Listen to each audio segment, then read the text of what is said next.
অনেকটা শ্রীলঙ্কার উপর নির্ভর করে সুপার ফোরের টিকিট নিশ্চিত করেছে বাংলাদেশ। আর সুপার ফোরে পৌঁছাতে না পৌঁছাতেই তাদের বিপক্ষে আজ রাত 8:30 মুখোমুখি হচ্ছে লিটন দাসের দল, যেখানে জয় ছাড়া কিছুই ভাবছেন না লাল সবুজের দেশ। আর লঙ্কাবধের মিশনে একাদশেও আসছে বেশ কিছু পরিবর্তন। টাইগারদের শেষ ম্যাচে আফগানদের বিপক্ষে 4 বলার খেলানোয় তুমুল সমালোচনার মুখে পড়ে টিম ম্যানেজমেন্ট। এবার সেই জায়গা থেকে সরে আসছেন তারা। একাদশে বাড়ছে একজন পেসার, দলে যোগ দিচ্ছেন তানজিম হাসান সাকিব। শুধু তাই নয়, প্রশ্ন উঠেছে জাকের আলীর ব্যাটিং স্টাইল নিয়ে।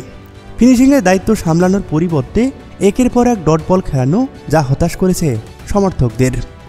আর সে কারণে লঙ্কানদের বিপক্ষে তাকে নাও দেখা যেতে পারে একাদশে।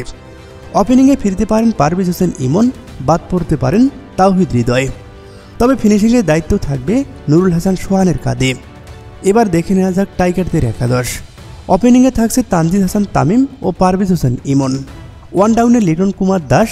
পরের 3টি পজিশনে দেখা যাবে সাইফ হাসান, শামীম হোসেন পাটোয়ারি ও নুরুল হাসান সোহানকে। স্পিনার হিসাবে থাকছেন রিশাদ হোসেন ও নাসুম আহমেদ।